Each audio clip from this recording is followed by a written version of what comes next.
Hare Krishna, dear devotees, please accept my respectful obeisances. All glories to His confounder Acharya is Divine Krishna Prabhupada. All glories to His Sri Guru and Gaurangas. So, Hare Krishna Prabhu, once again, we welcome you to Hare Krishna Africa platform on this very first day of the year 2026, according to Englishman's calendar. Thank you very much for honoring our invitation. So, it's a great privilege to have you speak with us today on Srimad Bhagavatam. So, I'll be putting the verse on the screen and then we can start.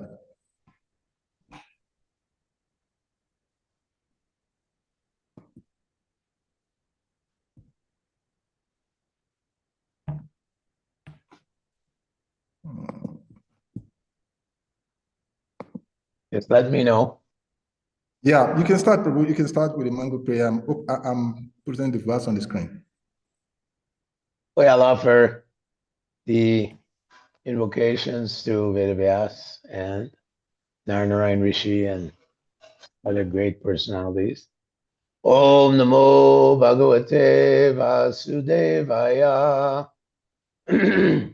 Om Namo Bhagavate Vasudevaya.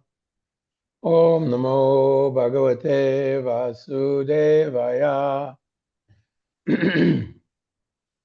Narayanam Namaskricha Naram Chaiva Narottamam Daivim Sarasvatim Vyasa Tatorjayam Udirayat Nasta Prayeshu Abhideshu Nityam Bhagavata Sevaya Bhagavati Uttama Shloke Bhaktir Bhavati Naishtiki. So, dear Prabhus, we are reading from Canto 3, Chapter 15. Am I right? Yes, Prabhu, you're very, very right. And text number 5. Yeah. Text number 15. Am I the one making it wrong? 3:15:15, Prabhu. 3:15:5? 3:15:15. Canto 3, chapter 15, text number 15. You're breaking up. Okay, text number 15. Oh, somehow I got. Okay, no problem.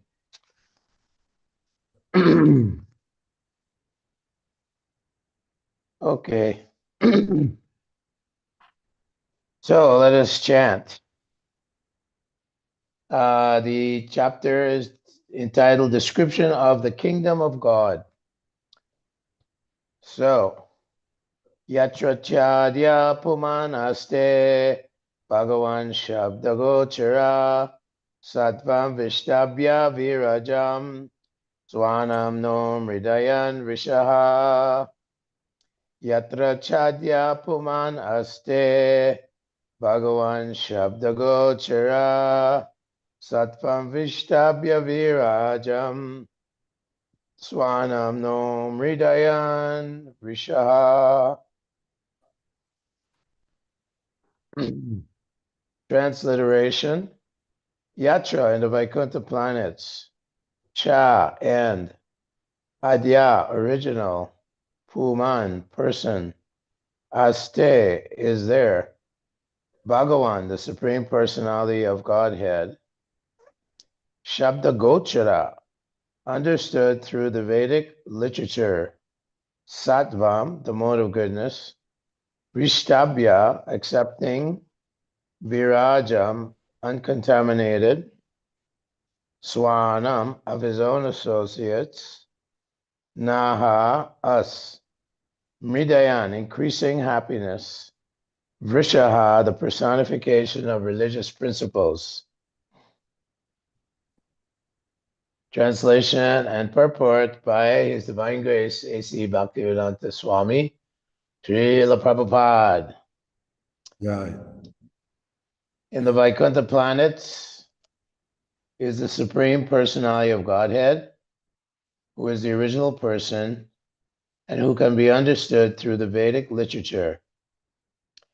He is full of the uncontaminated mode of goodness, with no place for passion or ignorance.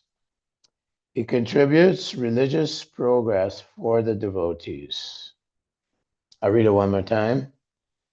In the Vaikuntha planets is the Supreme Personality of Godhead, who is the original person and who can be understood through the Vedic literatures.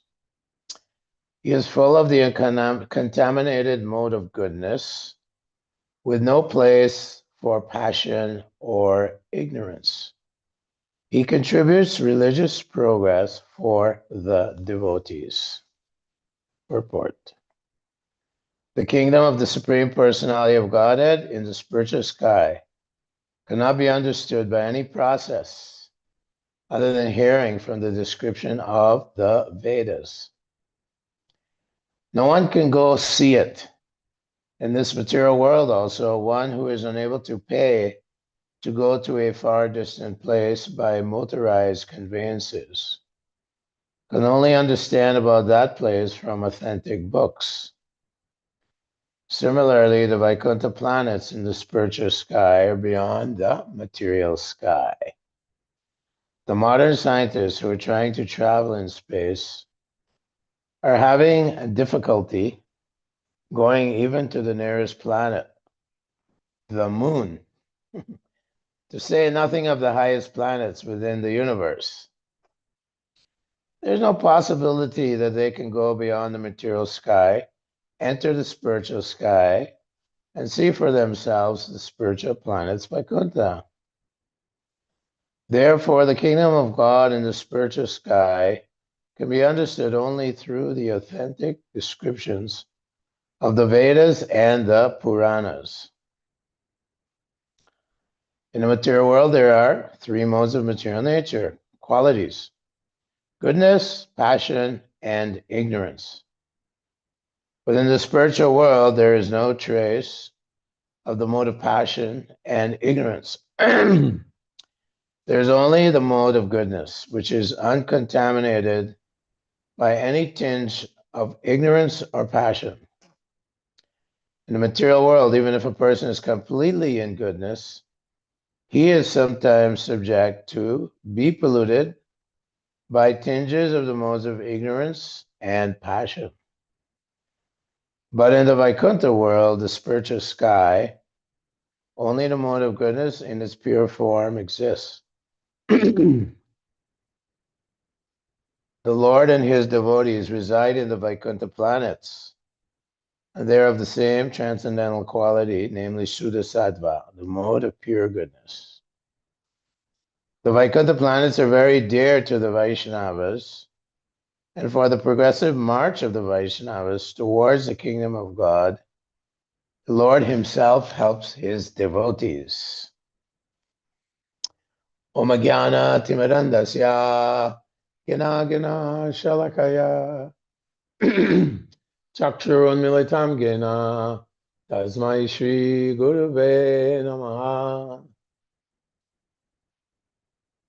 Dear devotees of Africa, I'm very honored to have your association and hear and chant with you the glories of the Lord from the pages of Srimad Bhagavatam, which Tadvad Visargo Janataga Viplavo, this Srimad Bhagavatam, Yasmin Pratishlokam Avatavati Api, although there may be some grammatical faults, Namani Anasta, Kuto Kitaniya, Srinvanti Gayanti, Gvinanti Sadhava, because it is spoken by the great devotees of the Lord who have been given direction by the Supreme Personality of Godhead himself. It creates a revolution in the hearts of the world's misdirected civilization.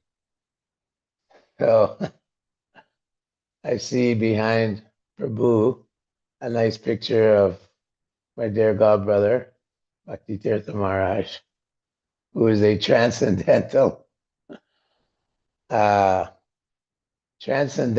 personality, the Black Lotus, as he's called. Wonderful, empowered devotee disciple of Srila Prabhupada, who is spreading his words in many of his books. That is the quality of advanced devotees, is that they can transform the lives and create a revolution within the hearts of this world misguided civilization. So we know that Ekapad Vibhuti, that this material world is 1/4 the entire creation of God.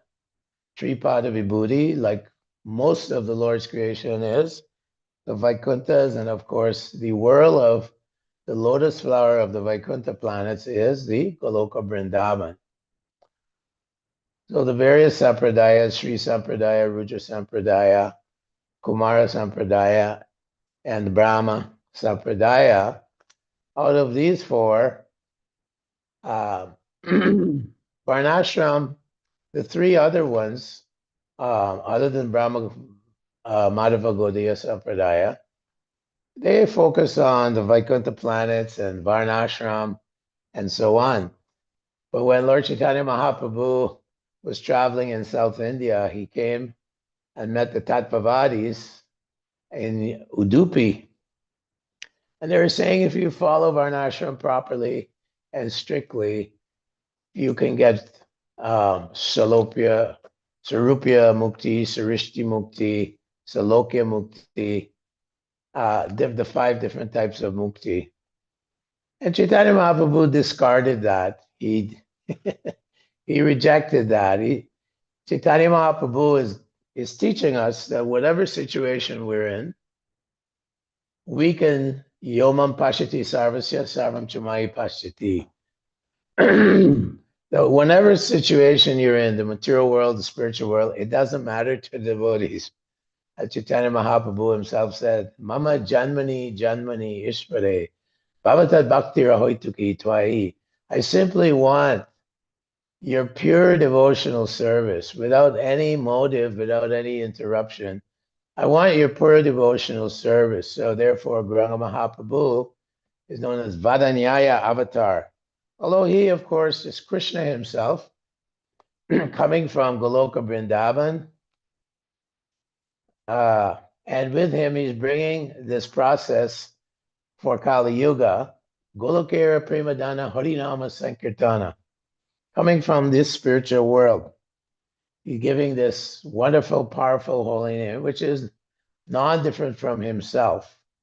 Nam Namakari Bahuda Nija Sharva Shaktis Tatarpita Niyamita Smaranena Kala. That in your holy name, there's thousands and millions of holy names, but these holy names are full of Shakti, full of potency, and there's no hard and fast rule for chanting them. So Gauranga Mahaprabhu is therefore Vadanyaya Avatar. He's the most munificent because he's not giving us a very difficult process. Krite Yad Dhyayato Vishnu. In Krita Yuga or Satya Yuga, we know that Kardama Muni was meditating for 10,000 years. Dhruva Maharaj was meditating in cold water and heat of the sun in the summer for 10,000 years in the Vrindavan area, Madhuvan. Kritaya Dhyayato Vishnu, Tretayam, Yajanamakai, and in Treta Yuga, people would perform sacrifices. But Prabhupada said now there's a shortage of ghee and all these required grains and so on. And therefore, Dwapara Yuga Paricharyayam, temple worship was introduced. Kalir Yadari Kirtanat. Kalir Tat Yadari Kirtanat. So in Kali Yuga, we're being given this process simply by chanting and being involved in the Sankirtan movement of Lord Chaitanya. We can actually come to realize the spiritual world and go to the spiritual world. Sagunam Sanatityaitan Brahma Bhuyaya Kalpate. Krishna tells Arjuna in the chapter on the modes of nature, chapter 14, Mam Chiyo Vyabhicharanina Bhakti Yogena Sevate. So this Bhakti Yoga, which is being given to us by the 6 Goswamis of Vrindavan. They're actually explaining this in their Nana Shastra Vichara Naika Nipano Sadharma Samstapako. They scrutinizingly studied all the Puranas, Upanishads, the Vedic 4 Vedas, and they gave us the conclusion. In fact, Rupa Goswami is very famous for giving us the ultimate understanding, the ultimate plateau, pure love of God in ecstasy, prema bhakti. He's giving us how to love God in wherever you are, Narayana Parasarvena Kutaschana Bibiti, Svarga Pavarga Narakechu, Apitulyarta Parshada. Whether you're in heaven or hell, we don't care. As long as we can engage in the fire of devotional service. Travanam Kirtanam Vishnu, Smaranam Padasevanam, Archanam Bandhanam, Sakyam Atmani Vedanam.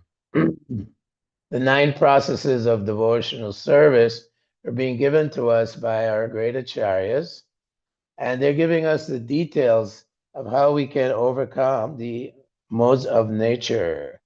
The mode of passion and ignorance are not present in the spiritual world.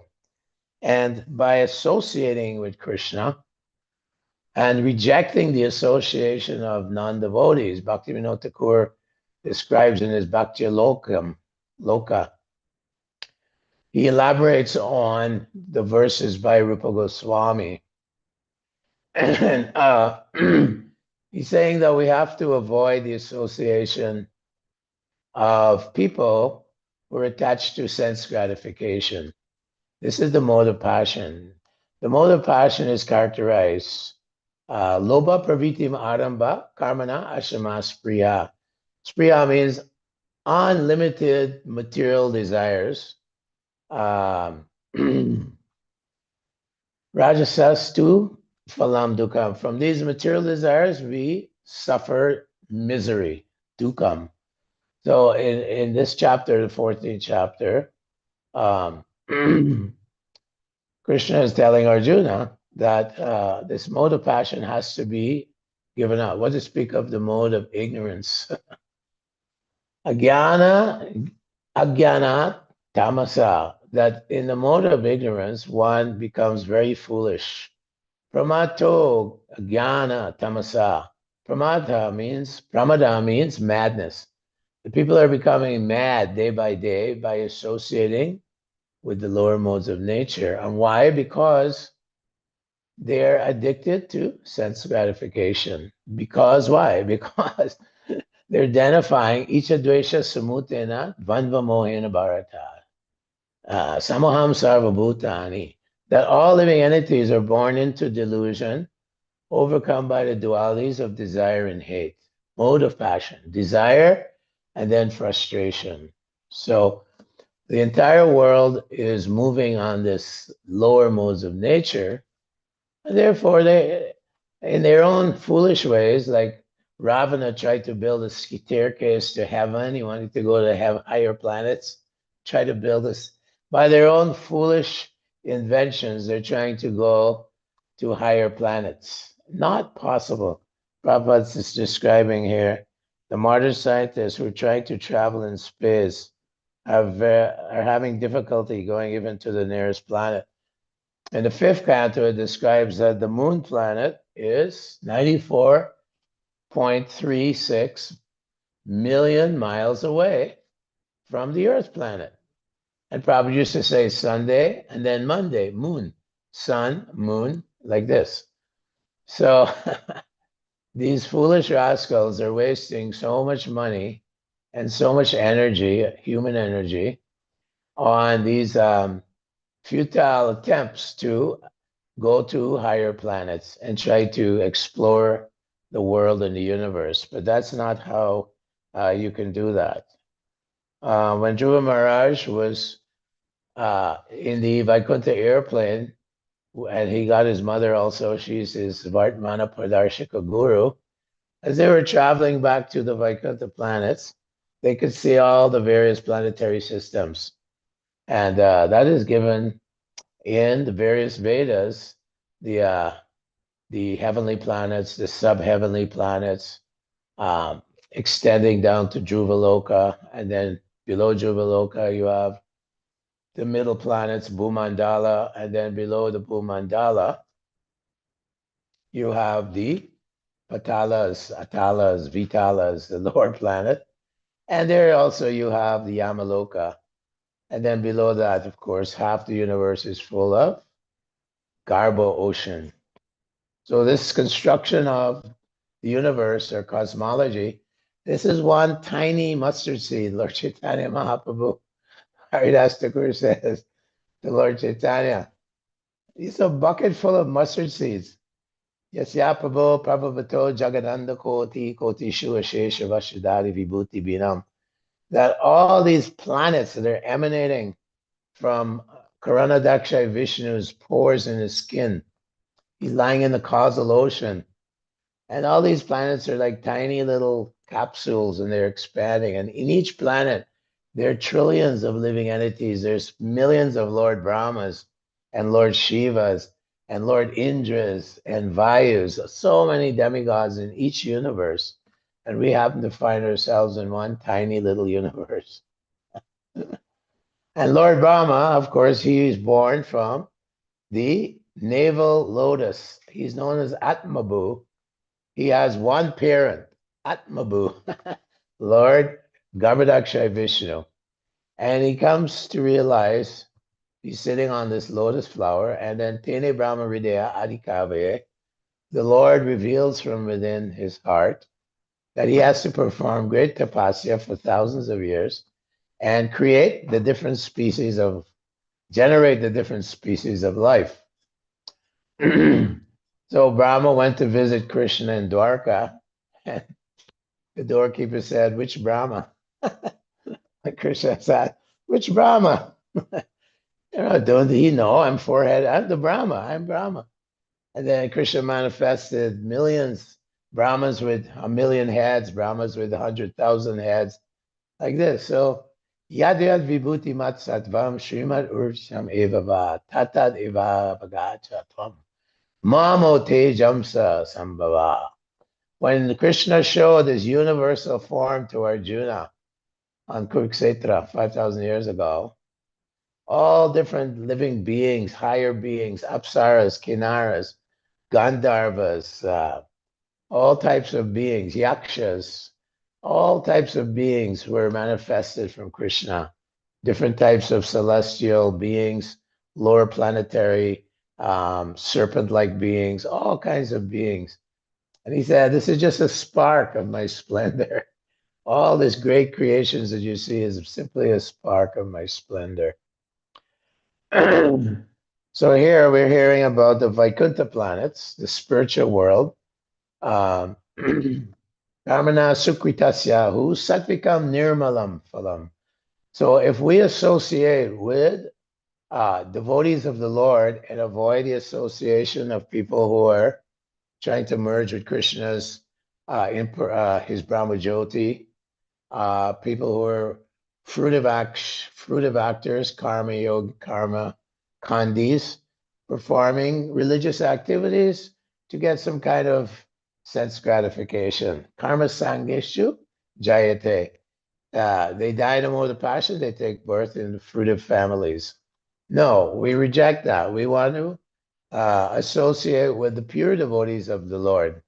Naishamati stava durukur mangrim spishasana atarkano yadata.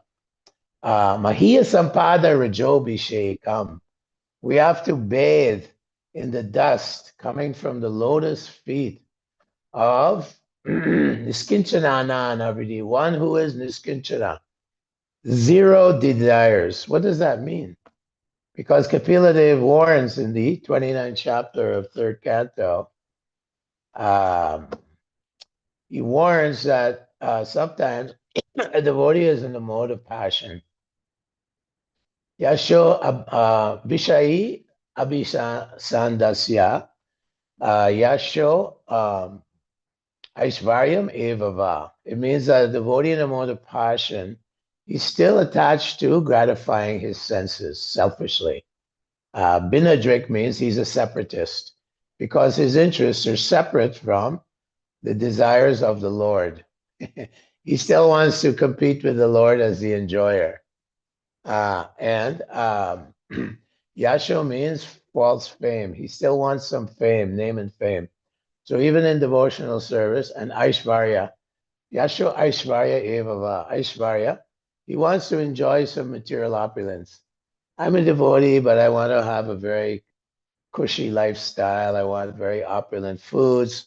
I want nice kashipu, nice pillows to lie on, and some material possessions. Atyahara payashascha. Atyahara means overeating or over collecting material things. So Kapila Dev warns in the 29th chapter, these certain devotees, although they're practicing devotional service, the anartas are remaining within their hearts. And Bhakti Devi won't go there. Bhakti Devi will not enter into the heart of a devotee who has these obstacles in his heart. This is also described in the Chaitanya Charitamrita. Bhakti Siddhanta is quoted. Prabhupada quotes him that within the heart there's so many little weeds growing, and the devotee is chanting fervently Hare Krishna every day. But the Shravanam Kirtanam is watering the weeds of anartas. So in devotional service, we have to avoid the association of those who may still have some attraction to persons who are after sense enjoyment, or women. He may be attracted to materialistic women, not devotee women, but materialistic women.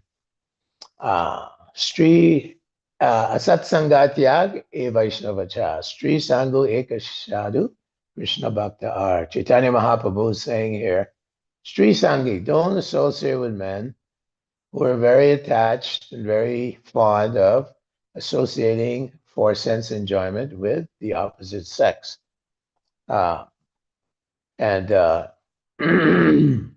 It's described that this is the core force used by Maya. This is her weapon. In her arsenal, she has many weapons, but the most powerful weapon is the Strisangi, association for sense pleasure, sex life. Maitunya Agara, shackles of sex life, described in the Padma Purana. So, devotee of the Lord has to be very careful to control his mind and his senses and come to the platform of Vishuddha Sattva.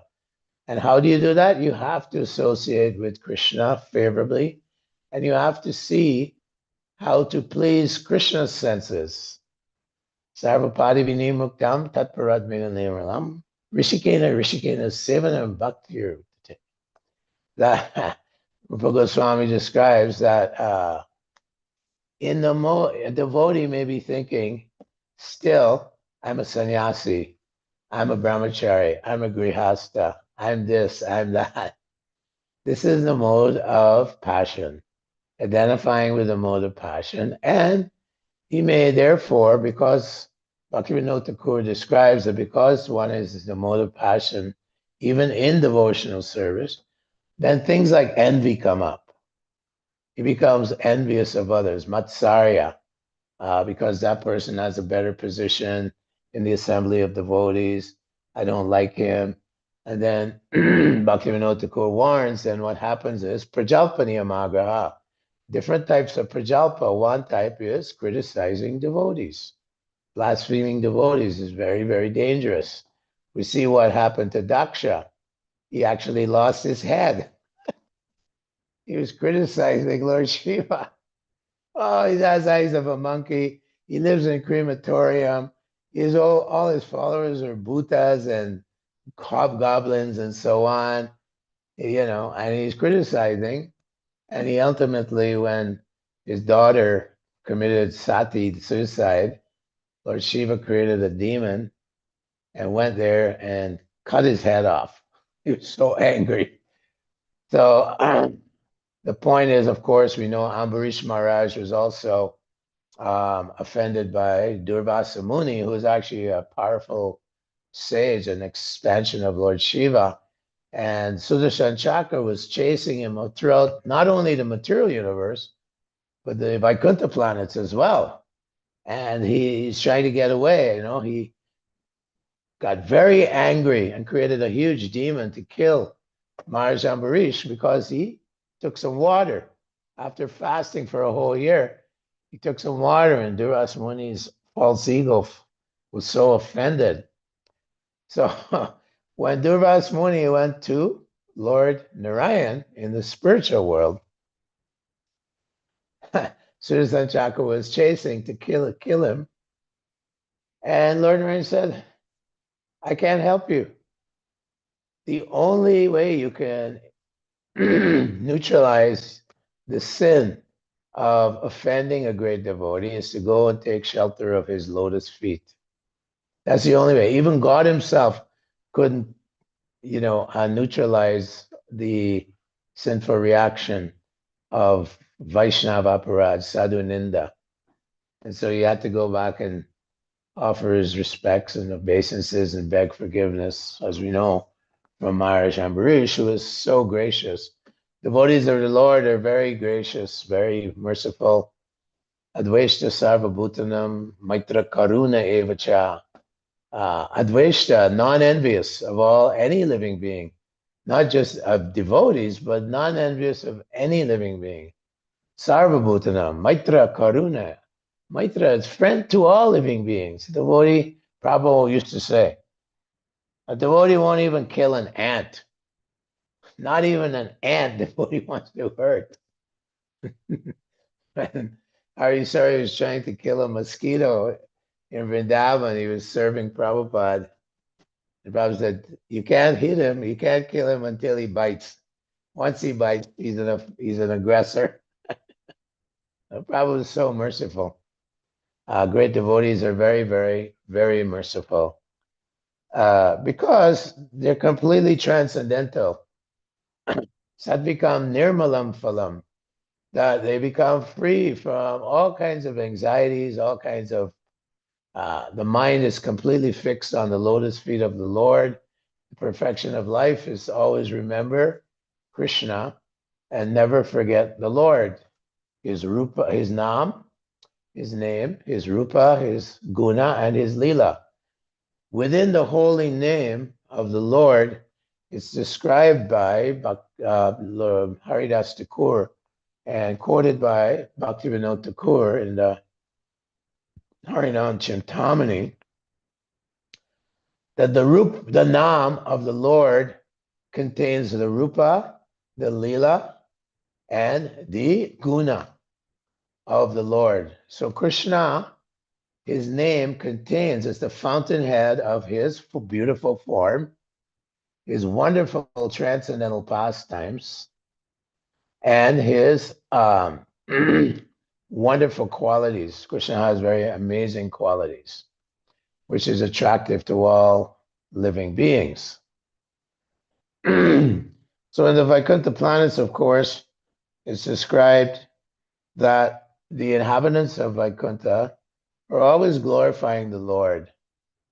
And there is no presence of passion or ignorance. That is the domain of modes of passion and ignorance, which are conducted by Lord Brahma and Lord Shiva. Lord Brahma is the master of the mode of passion, and Lord Shiva is the master of the mode of ignorance. And of course, Daivi Shagunamai Mama Maya Duratyaya Mamevi Prapadinte Ayameva Tarantite.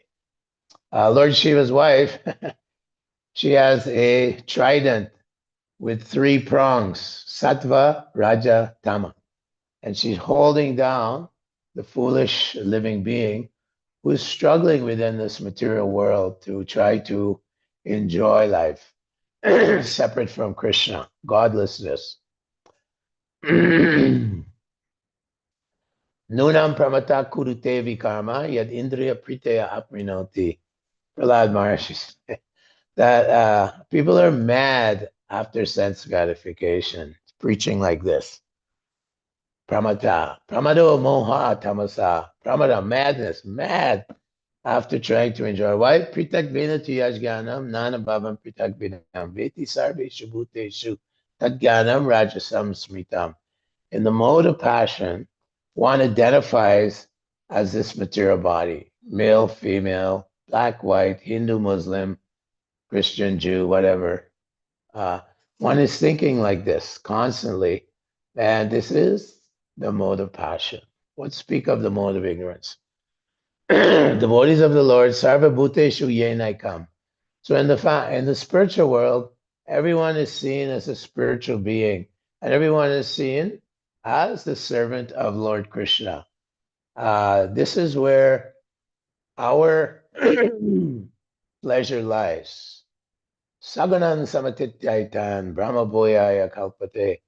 When we transcend these modes and in the spiritual consciousness, in the spiritual world, always glorifying the Lord, katyam cha chamam nityam, tushanti cha ramanti cha, always experiencing satisfaction and pleasure by glorifying Krishna 24 hours a day.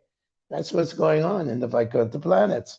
Therefore, even though the males are very handsome, the women are very beautiful in the Vaikuntha planets, there's no question of selfish sense gratification. They're all centered on Lord Narayan and Lakshmi. Of course, Chaitanya Mahaprabhu is giving us an even higher concept, the love between Radha and Krishna. This is called, without any Aishvarya, without any awe and veneration, there's no conception that Krishna is God in the Goloka Vrindavan. Krishna is herding the cows. He is herding cows through the forest, different forests of Vrindavan. He's surrounded by wonderful, beautiful milkmaids called gopis. And they're just attracted to this Kishori. Krishna is always youthful. He always looks Navayovanam, always youthful. Ishvara Parama Krishna, Sachit Ananda Vigraha, Anadir Adir Govinda, Sarva Karana Karanam. The supreme controller of everything, the causeless cause of all causes, and he's playing on his flute. Everywhere in Goloka Vrindavan, you're hearing Krishna's flute. And Prabhu Goswami describes that the flute playing of Krishna penetrates the covering of our universe, strikes the Gandharvas with wonder. The Gandharvas are gifted with amazing musical talents. Causes Lord Shesh, who's holding up all the universes, to become dizzy, breaks the impersonal meditation of the four Kumars, and captivates the interest, captivates the mind of Bali Maharaj, who is living in the Patalas, in the lower planets. So this flute playing of Krishna is all ubiquitous. It's all heard all the time in Goloka Vrindavan. And it's a great pleasure. And it's summoning the gopis to come and have pastimes with him in the mood of Madhurya Ras. And the cowherd boys, they're playing with Krishna. They're jumping on his shoulders. They're playing football with him in the spiritual world. All these activities are going on. Time is conspicuous by its absence. Walking is dancing and talking is singing. And everyone can hear the wonderful flute playing of Krishna, Murli Krishna. Krishna, the great flute player, the great musician. So this is the spiritual world. These are descriptions of the kingdom of God. And the goal of our human life, dharmasya hi apavargasya. Apavarga. Freedom from pa, fa, ba, pa, and ma. There's 5 words here given by Rupa Goswami, and also in the 7th canto. Parabhavas Davada Bodhajato. People work really hard. They work hard. And then Finila Vanilla means just like the horse is pulling, big loads, and he's foaming. Foam is coming from the mouth. So people are working every day to get more sense pleasure, more material properties, more this and that, over endeavoring and foaming at the mouth. And barhishmata means disappointment. Everyone's working from their children, and then their children go up and they just rebel against their parents. Or they disappoint their parents. And the father spent his whole life investing money for his education and taking care and paying the mortgage and taking the school and buying everything like this, feeding, all this stuff, surrounded by fallible soldiers, wife and children. And then Ishmata becomes so disappointed. Prabhupada said in many cases, he knew of in Calcutta of a man who was very wealthy, and his son became like a rickshaw driver, and a social reprobate in the society. So disappointment. And then Bhaya. Bhaya means faring. Prahlad Maharaj, he meets an avaduta lying in the forest. And he said, "Why are you lying in the forest? Why don't you, and you seem to be a great, great saintly person." So the avaduta is preaching to Prahlad. Pashami daninam klesham. Lubdanam ajitat manaha. Bhaya alabda nidranam. Sarvato Pashami Sarvato Bibhishankanam. It means that I see the Dani, the wealthy man, is full of klesha, is full of miseries.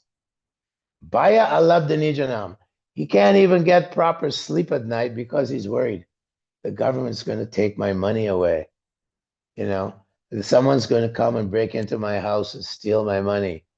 Oh, my children, they were always demanding this, that, and the other. Oh, my wife, she has to go shopping every day. So in this way, the Avaduta is telling Prahlad, Bhaya alabda nidranam, out of this fearing for his money, just like in the force of material enjoyment, Jada Bharat is telling that although a person is trying to protect this flock of sheep, the foxes and the wolves come and attack and steal the sheep. So the sheep, the metaphor is the sheep is his money, and his wife and children are always taking like this. So even the people he thinks, oh, my wife, my children, they're also taking. So Bhaya alabda nidranam. Nidranam, he can't sleep at night. He suffers from insomnia. Sarvato Vivishankinam, and he's looking in all directions. Who's next? Who's going to exploit me? Who wants my money? I have so much money in the bank. Like this. So Dharmasya e apavargasya, and ultimately pa, fa, ba, and ma, mritu, death comes. And the person is lying there, surrounded by his relatives and friends. The old man is lying there, he can't really speak. His throat is choked up with mucus and so on, and the Yamadutas visit him at the time of death. Ahani bhutani gachantiya yamalayam. All living beings, all human beings have to go to the court of Yamaraj, unless one has the holy name on his tongue. Ayur harati vaipumsam udyanastancha yamase tasyate yachanonita uttama shloka. Uttama shloka vartaya. One who is always glorifying the Lord. Uttama shloka. Lord Krishna, who is glorified by wonderful poetry, by wonderful descriptions, then he is not influenced by Ayu Harati Vaipumsam, by the rising and setting of the sun. Not a day is wasted when one's chanting the holy names of the Lord. So in the spiritual world, there's none of these pavargas, no pavarga, apavarga. Narto taya pakalpate. They don't care. And the devotee of the Lord in the material world also, he is fully satisfied. So he's not over-endeavoring. Atyahara prayashas. Prayashas means over-endeavoring for things, mundane acquirements that are very difficult to get. No. Devotee simply performs his duty. Lord Chaitanya told Raghunath Das Goswami. Raghunath Das met Lord Chaitanya Mahaprabhu in Shantipur, the place of Advaita Charya. And Lord Chaitanya was trying to go to Vrindavan, but when he met the Goswamis, Rupa and Sanatan, for the first time he met them, and they were big ministers in the government of Hussein Shah, and they were advising Chaitanya Mahaprabhu that you're being followed by hundreds and thousands of people. This isn't really the best way to go to Vrindavan. And he met Raghunath Das Goswami, and Raghunath Das was really, he'd heard throughout his youth about the glories of Lord Chaitanya Mahaprabhu from Haridas Thakur and other devotees. They were always telling about the greatness and wonderful qualities of the Lord. So he was trying to run away and go to Puri. Every day he would try to run away, and his father had so many guards, 5 guards, and servants and cooks surrounding him.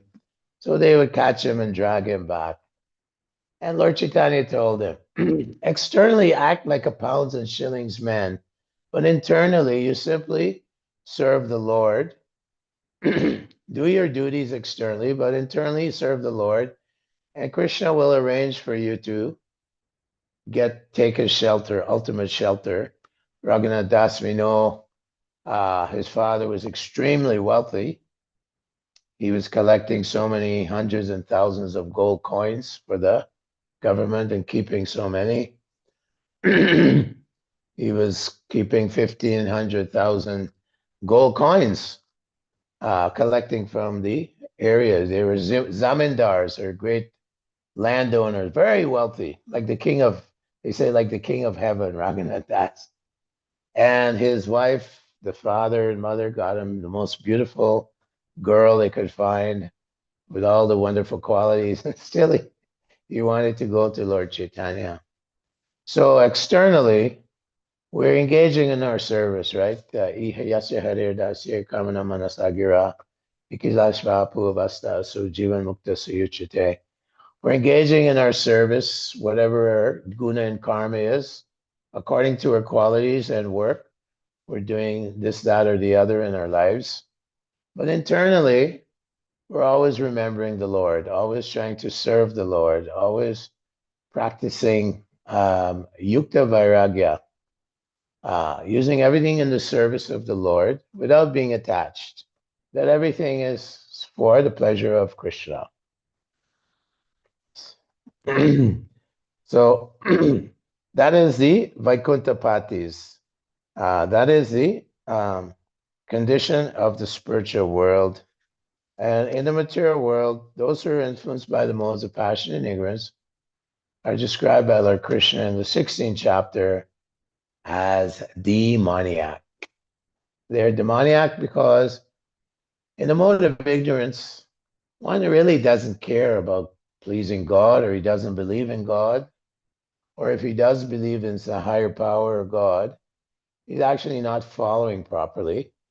Just like there's so many religions that are, they look like religions, but the Avadhuta is describing that these are irreligious activities. It may go against the rules and regulations of Dharma. They may say many so-called religions like Advaitism, God is just, Brahma Jyoti, is just energy. There's no personal God. Or the monists, the Buddhists, there's no God. And so, although it seems like religion, it's called Dharma Bhado Vidharmasya Paradharma Nachodita Upadharma Tupakando, or people make up their own religion, word jugglery. Oh no, this is what Jesus means. This is what Muhammad means.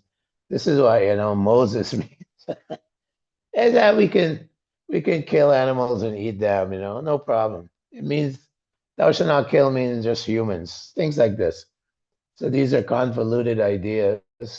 But the real religion is Dharma Projita Kaitravotra Paramoni Matsaranam Satam. It's transcendental to these modes of material nature, passion and ignorance. In the Vaikuntha planets, devotees are completely absorbed in the transcendental plateau, completely absorbed in simply glorifying the Lord and deriving great pleasure from glorifying the Lord. Machita madgata prana bodhiyantas parasparam. Katayantas chamam nityam tushyanti cha ramanti cha. And that is what people are trying to find. They're trying to find happiness. But this is the formula. We have to take shelter of a bona fide acharya, bona fide spiritual master, bona fide devotee of the Lord, not the devotees who are influenced by passion and ignorance. Those devotees have to become free from these anartas. Adoshada tata sadhu sangha tata anarta nivriti syat. So we have to be careful that we want to cultivate the mode of goodness and become free from subtle material desires or gross material desires. Otherwise, we won't come to the stage of ruchi. There are 4 stages in sadhana bhakti. The first is shraddha. So we have shraddha, then we become fixed in our shravanam kirtanam. That is nishta. And then after that, we get a taste for the holy name. So we become enthused, internally inspired to get up early and chant the holy names every day. Ruchi. And then asakti. Asakti means attachment. We become attached to Krishna through his holy name. These are the 4 stages of sadhana bhakti. And then that's a preliminary stage. Asakti is preliminary stage to getting to another stage called Raganuga Bhakti. So in sadhana bhakti, there's Vedi, and Vedi means prescription. There's prescription and there's prohibition, 2 things. So prescription, we're doing the positives. Prohibition, we're avoiding the negatives. And then when we finish with, come to the stage of Ashakti, or attachment, constant attachment to chanting Krishna's names, then that's a different stage, Raga Bhakti, which is also contained in the sadhana. 2nd stage, so Vedi Bhakti and then Raga Bhakti, described by Bhaktivinoda Thakur. And there's so many different pitfalls on this path. There's so many, we have to be very attentive, very, very attentive to what's going on with our mind and senses so that we can come to a stage of Shakti, and then furthermore going into more spontaneous devotional service. So thank you very much, Prabhus. I will stop here. Thank you very much, Prabhuji. Once again, my respectful obeisances. Thank you very much for the wonderful rendition of Krishna consciousness philosophy based on Srila Prabhupada's books. It is said that it is the nature of those who are Vaishnavas that they glorify other devotees. And teaching us that from the very beginning of the lecture, identifying and recognizing the presence of your God brother, this is a very instructive approach to all of us to follow in the footsteps. It is said that Vaishnavas are acharya by nature, they teach by example. So this example of yours gives us a lot of courage that Srila Prabhupada is still with us in his disciples. We are very grateful for having you. Yeah, so dear devotees.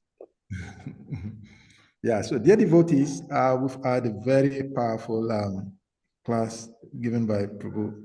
So if anyone has a question or comment or contribution, please do not hesitate to raise your hand physically or by using the hand emoji on the screen, and we'll call you to speak. Okay, we have Amsaduta Prabhu. Amsaduta Prabhu, please kindly raise your hand. Please unmute yourself and ask a question. Yes, Hare Krishna. Grace, please can you accept my respectful obeisances? All glory to God, Guru Sri Prabhupada, all glory to you, and all glory to wonderful assembled devotees. Thank you for the class. Thank you, Prabhu. Please, my question is Goroka Vrindavan and Vayakunta, which one is the highest? And is Krishna reside in both of them, or Vishnu reside in one of them and Krishna reside in another one?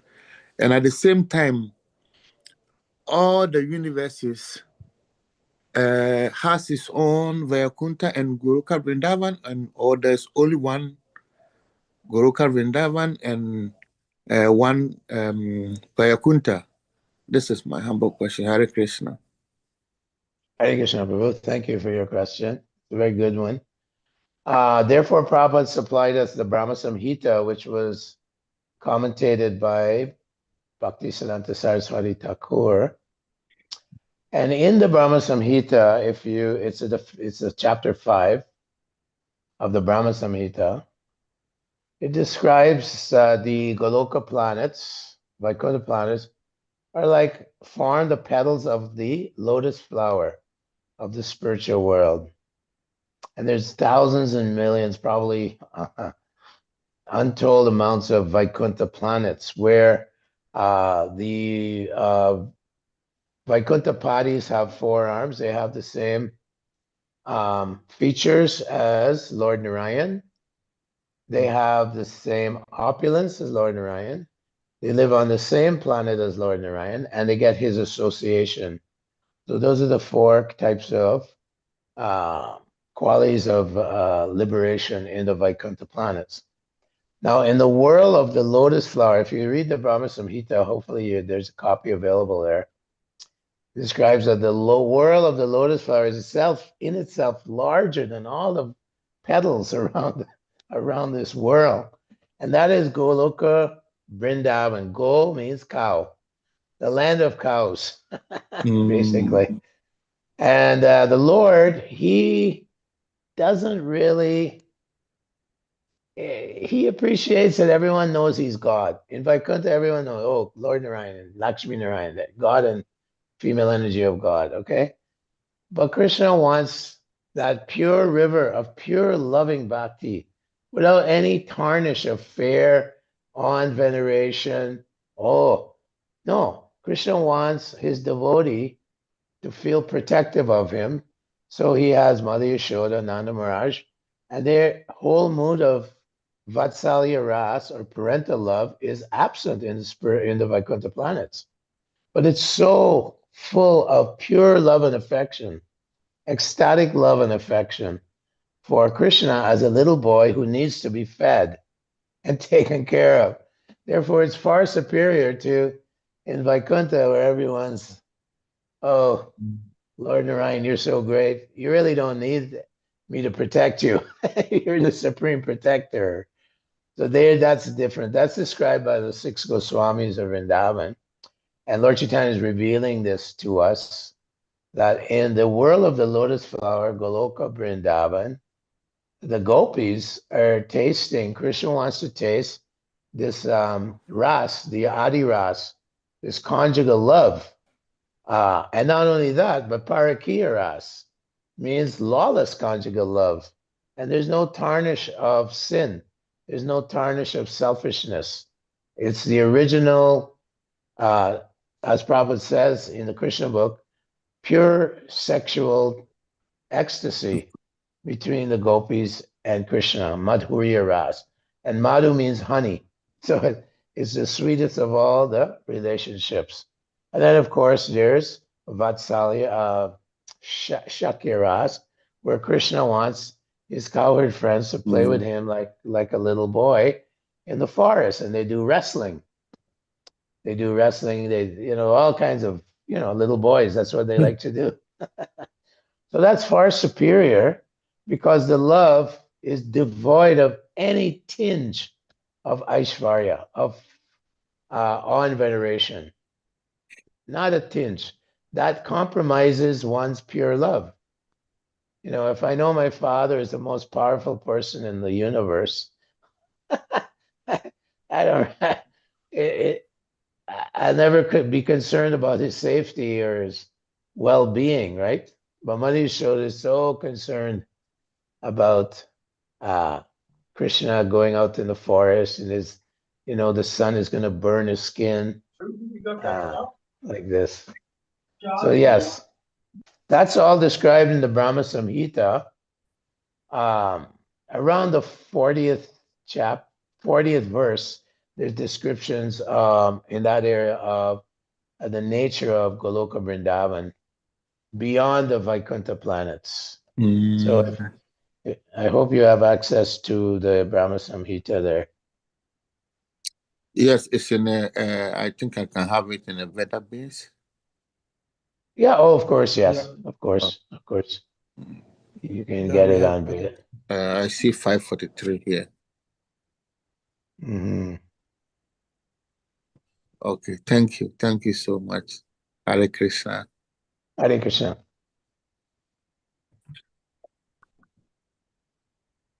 So thank you very much, Prabhu, for the beautiful answer.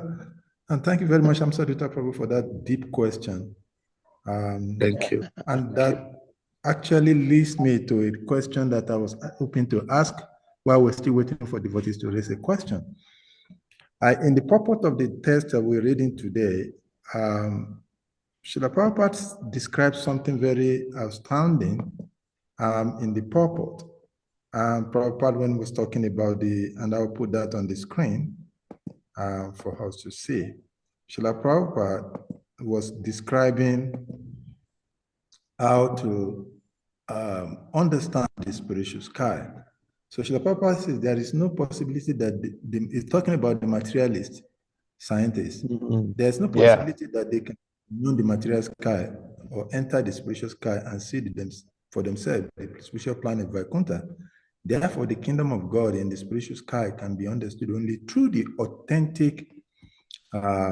authentic descriptions of the Vedas and Puranas. So when we read this statement like this, one starts to wonder, how do we understand the descriptions of kingdom of God by other traditions who also try to speak about the same kingdom of God, but are speaking from different background and they have a different understanding. So somehow you start looking as if there is a different kingdom of God.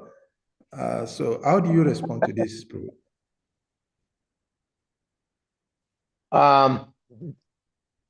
Bhaktivinoda describes that there are the Malecha scriptures. Those would be Judaism, Christianity, and of course, Islam. And those descriptions were trying to raise people up from, don't commit adultery, don't, thou shalt not kill. These are like very pious types of expositions being given by these prophets. It's on. But the Srimad Bhagavatam, as described in the first canto, Dharma Projita Kaitravotra Paramoni Matsaran, completely rejecting all materially motivated religions. This Srimad Bhagavatam separates illusion from reality for the benefit of all, given by the great sage Veda Vyas. So this is transcendental. This is even transcendental to various religions. The other question is the parampara in other religions, has it been broken? Have they misinterpreted the pure teachings of the prophet, this prophet, that prophet? There's been so much, this is called Shabdabich Chala in the 7th canto. Shabdabich means word jugglery. And the tendency for the living being is to convolute the clear explanation of scripture. And therefore, Krishna tells us in the 4th chapter of the Bhagavad Gita that he has to come again and again to reintroduce pure dharma beyond material motivations, beyond fruitive desires. So when they describe the spiritual world, sometimes they describe the heaven, the spiritual world. You want to go to heaven, I'll see you in heaven. But there's no clear description of these, whether it's a spiritual or the heavenly planets, where there are so many angels and apsaras and gandharvas and kinnaras. The heavenly planets is quite elaborate, and there are beings there with various kinds of perfections, musical perfection, siddha loka, all the mystical powers, anima, lagima, and so on. So this is far more elaborate than whatever we've been exposed to in what is Bhaktivinoda Thakur explains the Malecha scriptures. And then who is actually following? I personally, although was brought up in a Malecha culture, religion, Christianity, I could see that it was very hypocritical. And even you can say even in Hinduism, Bhaktivinoda Thakur also exposes people dressed in saffron and so-called devotees of Lord Chaitanya, but they're sahaja or apasampradayis, and they simply want to vishayi, enjoy their senses. They dress in saffron, keep women, and this is called by Bhakti Siddhanta Saraswati, Marakata Vairagya. They're going around collecting donations in Vrindavan, but they keep women secretly. And monkeys, just like Prabhupada said, monkeys in the forest, they don't wear clothes, they live in the forest, they look like, vairagis, but they have so many female monkeys that they want to enjoy with. So even in Hinduism, there's so much convolution and misdirection. The impersonalists, the Advaitas, Lord Shiva came as Sankaracharya and gave this kind of atheistic philosophy out of the Vedas. So the Vaikuntha plan is being described by Vedavyasa and Sukadeva Goswami in the Srimad Bhagavatam is actually like the rising sun, dissipating all the darkness, even of materialistic religions, which is described in the 7th canto, I believe it's maybe the 15th chapter, where he's describing 5 kinds of irreligion that look like religion, but are not really dharma. They're not pleasing to the Lord. It's not enough to say, I believe in God and I'm going to heaven. And hopefully, gradually, the Srimad Bhagavatam will cover the entire globe, and people will get the transparent, crystal clear description of the Vaikuntha planets. And then within our world, there are 14 planetary systems, starting from Brahmaloka and Swargaloka and so on, down to the hellish lower planets systems. That there's no information in the Bible like that, or Quran and so on. But it's still it's described as pious actions, They just, they give guidance to people for proper behavior and so on and so forth. Yeah, so Srimad Bhagavatam is the light to dissipate the darkness in the age of Kali. Transcendental literatures, literary incarnation of God. That is what the Bhagavatam is. Thank you very much for the beautiful answer and the references from the scriptures. So I'm just sharing with the devotees the 7th canto, 15th chapter verse you're talking about. Actually, is the 13th verse and 14th verse. This subject has been treated. Thank you so much. It's talking about pretentious religious system. Right. Thank you very much for the bit. Yes, thank you. Dear devotees, yes, please kindly unmute. Hare Krishna, Prabhuji, thank you so much. Oh, Sahadev. Hare Haribo, Krishna. Sahadev. Hare Krishna. I hope, I'm praying for your Thank you so quick much. recovery. I need your prayers. Yes. Yeah. We Quite are very concerned. grateful. We are very grateful to have you beginning the year with us. Mhm.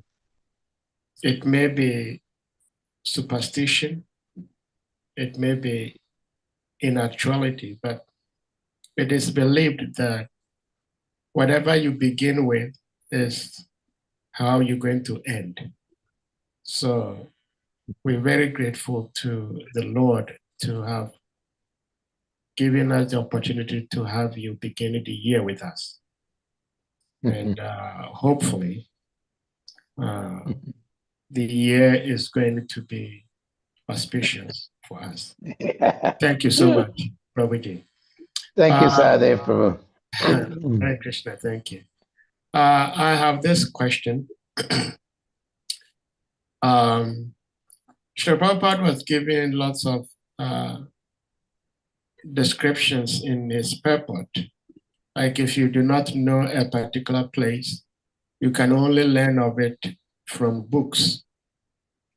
So I've heard so much about Italy. I've heard so much about ancient Rome. I haven't been there before, but because I've heard, I have the desire to visit the place. I have the desire to visit the Taj Mahal. So lots of people, they go on vacation, especially in the Western world. They go on vacation because they've heard of certain places which are so beautiful and they want to visit the place. So here we are as Vaishnav devotees. We've heard so much about the spiritual world. Very amazing place. Like you made reference to Brahma Samhita, where Lord Brahma gives wonderful description of the Vaikuntha planets and Goloka Vrindavan. But I'm wondering why that is the case, that devotees are not eager to visit this place. And we're not eager because Srila Prabhupada was saying that if you have your money, then you can buy your ticket to visit the places you want to visit. And in our case, our money to buying our ticket is our devotional service. So sometimes we may even have the desire to visit, but the money is our devotional service. And luckily for us, we have somebody there who is ready to host us in the person of Srila Prabhupada.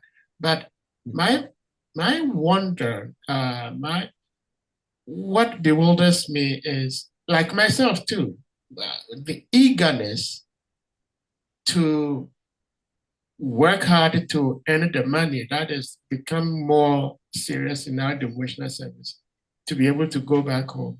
It's not there. And why that is the case? It's a very important point you're making, Prabhu, because being in the movement for a long time, the tendency is to become complacent or despondent, one or the other, after 20 or 30 years of chanting the Hare Krishna Maha Mantra. And we start losing our deep appreciation of the holy name. And Haridas Thakur tells Lord Chaitanya, quoted by Bhaktivinoda Thakur in Harinam Chintamani, that the root of all the other 9 offenses, the root cause of those offenses is inattentive chanting. Or you can say, chanting without appreciation, that is, Krishna is there dancing on my tongue. Krishna is on my tongue. God himself is allowing us to chant his holy name. So, sadhu sangha, very important. And sadhu sangha means that when we come together, we discuss the wonderful pastimes or instruct something. We can inquire from others, dadati patigvinati goyang ashti prachati. But with association, especially during the Brahma Muhurta hour, if it's possible to associate with devotees, it's called the morning program. If not in the evening, but we must come together. It's very important. This Sadhu Sangha is Istagoshti, describing the Lord's and the process of devotional service. And chanting in association with devotees or japa, try to chant with great attentiveness and avoid the pitfalls of socializing during japa class and so on. This will strengthen our inner enthusiasm, our lola shamai, our greed. Lola shamai, greed to attain the ultimate goal, which is at least attachment to the holy name. Some taste is there. We're enthused by the holy name by chanting in association with devotees. Sumutkanta, eagerness, become eager for the perfectional stage, which is described by Rupa Goswami in the Nectar of Devotion, which keeps us focused. What's our goal? Is our goal to get a lot of books out? Is our goal to, open more temples? One time Prabhupada said, we have so many temples, let's boil the milk. The devotees who have joined have to become very, very spiritualized, very, very like condensed milk. We want to boil it down so it's condensed. So we really, really, really appreciate Krishna, really appreciate the deity form of the Lord in the temple. We really appreciate Prasad, and we appreciate the association of devotees. And we want to associate with them with great eagerness and with great respect and avoid. How is that? Well, try to avoid the 10 offenses. And the emphasis, as quoted by Srila Prabhupada in many places, is the 3rd verse of Lord Chaitanya Shikshashtakam.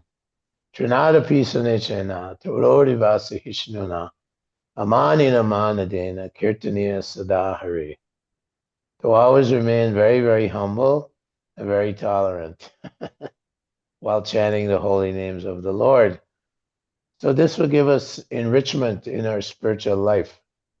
And what compromises is when we involve in atyahara prayashascha prajalpaniyamagra. If we start getting too involved,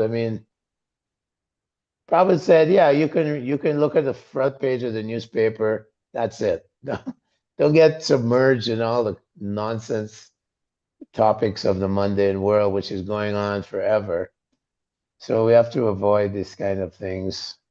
Nowadays, the internet is very seductive. But what it's doing, you're pouring water on the fire of your bhakti. All these kinds of things over endeavoring. I wish I had more of this or that, or maybe I should play this or that, make some business, you know. I've seen devotees take money, try to make a business, get totally, you know, these things compromises. It like is you're pouring water on the fire of devotional service. So we have to be very careful. Even my people who I greatly respect, God brothers, and after 40, 50 years of devotional service, they fall down. Very, very sad, very, very tragic. The people give their lives, become devotees, give their lives to Srila Prabhupada, but because of inattention or something, they weaken, and then boom. Maya is very, very powerful. So let us be very, very attentive and diligent against the attacks of Maya. Well, thank you so much, Prabhuji. Yeah, I like it. Prabhuji, I may be wrong, but I'm pretty much sure that you probably do not realize the depth of your, specifically the answer to my question, and to the larger part of your delivery today in what's going on in the Worcester service in West Africa. If somebody is listening to you closely, that individual might think that somebody has mentioned some things to you. But here you are, you have no clue of what's going on there.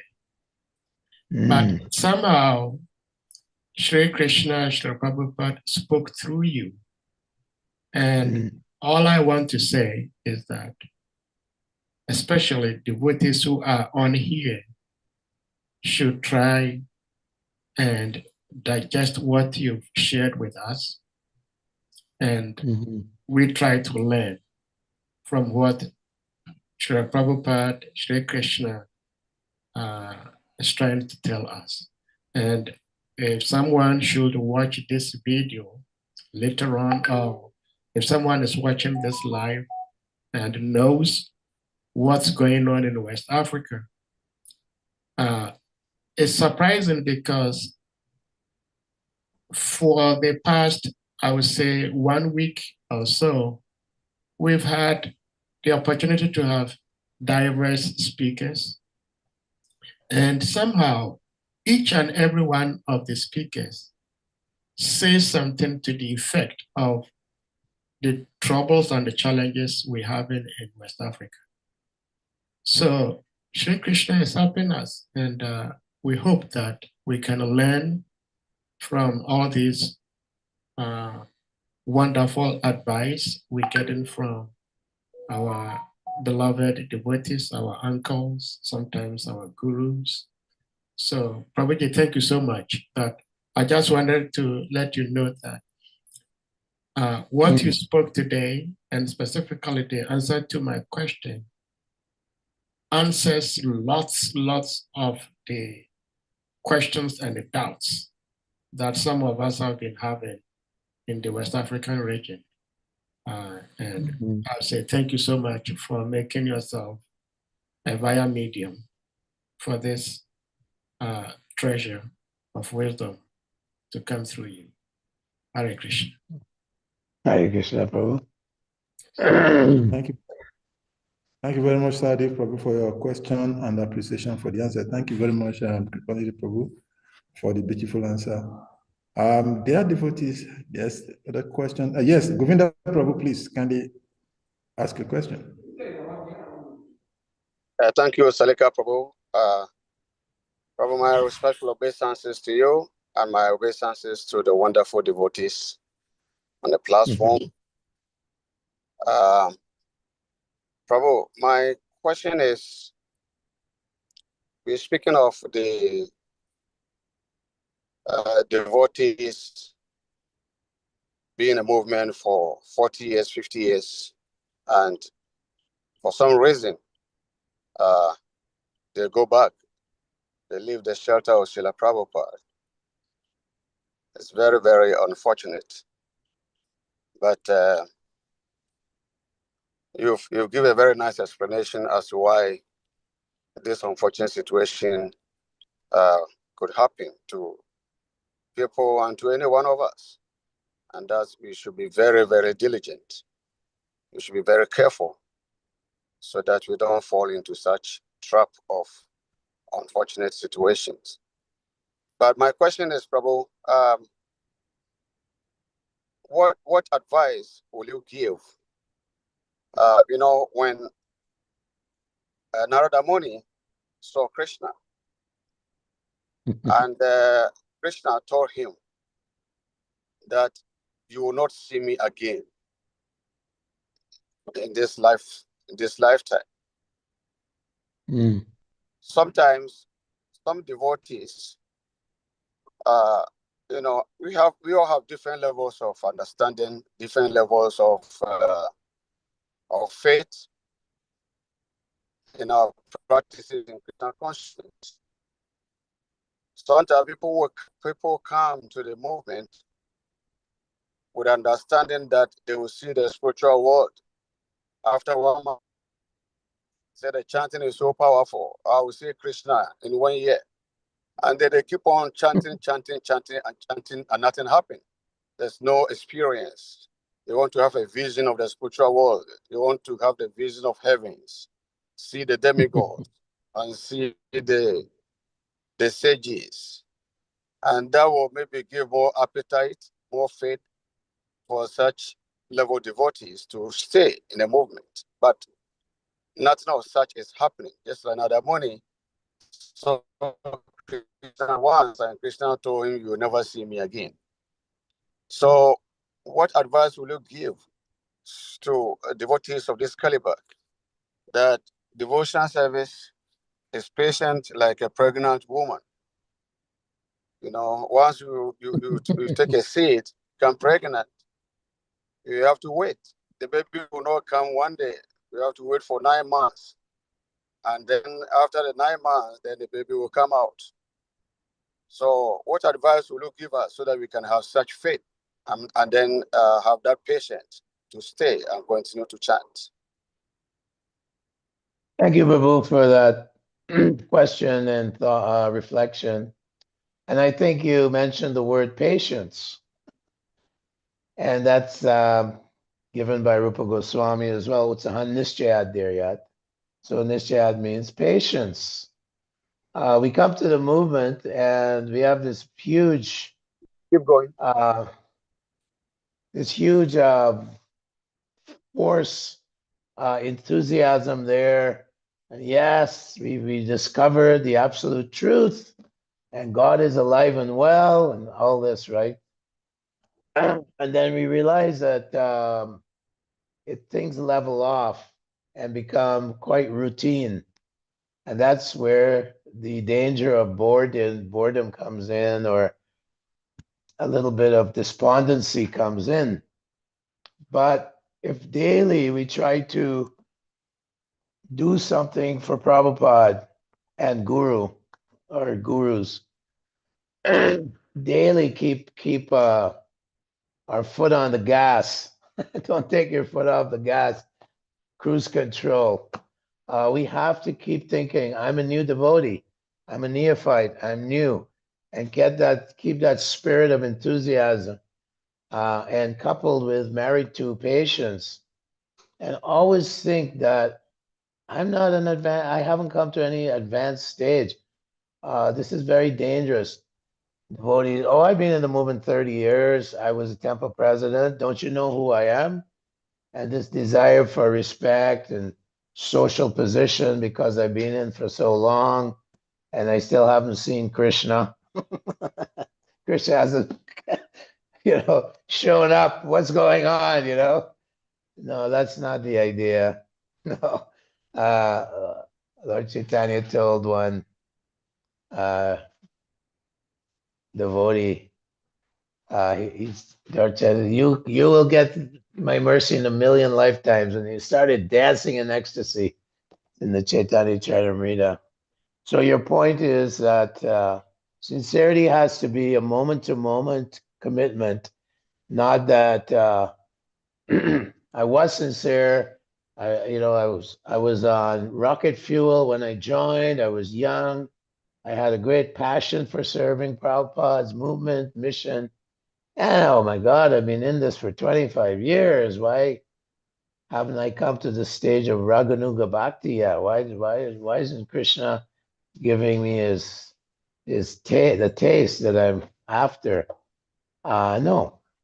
Every day there's a taste. We simply have to focus carefully on the holy name. Go deep within the holy name. That is the backbone of our spiritual life.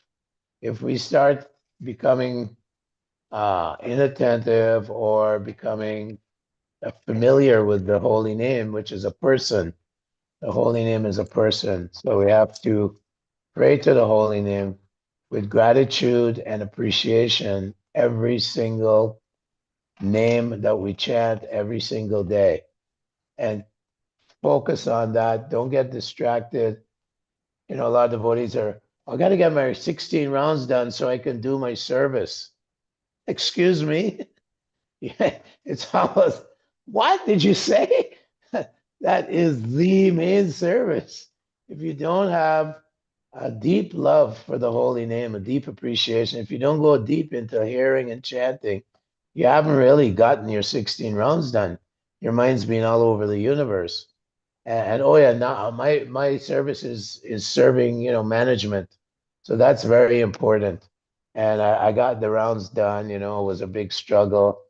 Nish, nish, hari, hari, hari, hari, nish, nish, nish. This kind of attitude is very dangerous, but it is quite common in our society. Very common. So we have to focus on the basics, on the foundational ingredients of our devotional service. Do not take for granted Krishna, who has appeared to us in the age of Kali in the form of his holy name. And enthusiasm comes from strong program and also trying to help the fallen souls. Prasadam distribution, kirtan, public kirtan, and book distribution. That will enthuse us a lot. So both things are there, Pancharachika Vidhi and Bhagavad Vidhi, the both sides of the railway track, 2 tracks. Have to continue trying to help the souls who are completely in darkness. We have to remember every day, millions of people are dying, and every day, millions of people are taking birth here on this planet. And when those millions of people have died, did they get prasadam? Did they get the holy name? Did they get Prabhupada's words? That will help them. That will help them from the clutches of Yamaraj. So that's my realization. I mean, like you say, it's enthusiasm, patience, and determination are the 3 requirements given by Rupa Goswami in his Upadeshamrita. So that's the best probably I can offer. I hope it's put through some light on the question, your question, Prabhu. Keep going. Don't take your foot off the gas pedal. Don't put it on cruise control. You have to keep, pushing yourself 110%, 150%. Don't be satisfied with 100%. Keep going, because Lord Chaitanya wants to benedict us with pure love of God. That is what we hear. Lord Chaitanya, he just benedicted people who were totally unqualified with love of God, love for Krishna. And Srila Prabhupada is the manifestation of Lord Chaitanya's mercy, love of God. He's trying to give it to us, and slowly but surely, it's developing within us. Not an easy process. Thank you very much, Prabhuji. I It's always love to hear you speak. You speak right from your heart, and I know it's all coming from Super Soul because you made yourself available for the Lord to use you to help the conditioned souls. Thank you so much.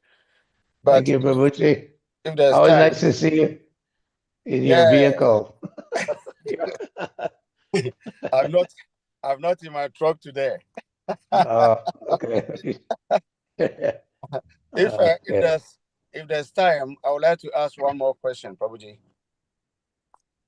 Yeah, go ahead. Thank you very much for the opportunity. We had a very, very nice, beautiful, and powerful program yesterday. The devotees speaks about gratitude, and a lot of devotees shared their heart on this platform yesterday. And as I was listening to each and every devotee, I was getting deeper and deeper and deeper love, respect, and also appreciation for these devotees sharing. And then I was thinking to myself that we are talking of gratitude, just like conditioned soul try to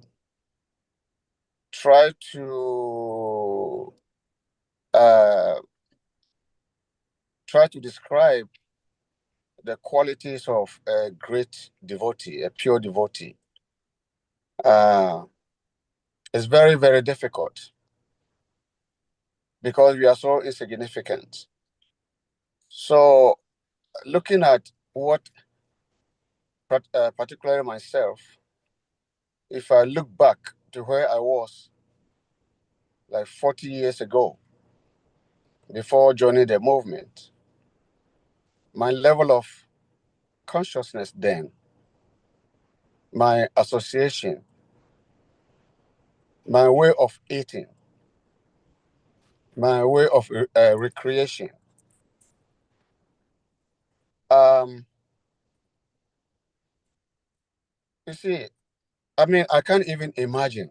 I can't imagine what Srila Prabhupada and the disciples has given to me. I didn't know anything about reincarnation. I did not know anything about myself and my body. I was just like an animal in the jungle, just eating, sleeping, and defending, mating. I thought that was life, like everybody else doing today. So I was in, Agyana Tremenda Sia Gyana Gyana Salakaya Chakshu Ominitam Yena Tasma Sri Guruve Namaha. I was in total darkness. And by the mercy of my spiritual master, he has brought me into the light. How can I show my appreciation to my spiritual master? What can I do? I did not know anything about the spiritual world, about the demigods and the sages and the heavens and the apsaras and Siddharas and Vaikunta, Goloka, Vrindavan, and Krishna. I didn't know anything about this. It's through the mercy of my spiritual master. Now I come to have a little knowledge about all these things. How can I show my appreciation? So, Prabhu, my question to you is, a person who has brought me to this level, how can I show my appreciation to him? What can I do? Is there anything specific that I can do to show my appreciation. It's a very difficult for me. Yesterday, devotees were sharing, and I was just thinking to myself.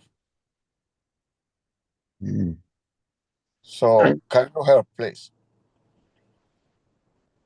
So the first thing is, we were all book distributors, and Prabhupada kept stressing book distribution every time we saw him. And one the book distributor, a big famous book distributor, put his hand at Prabhupada, and he wanted to extract from Prabhupada, what pleases you the most? And he expected Srila Prabhupada to say, distribute my books. And what happened was, Prabhupada looked at him and he said,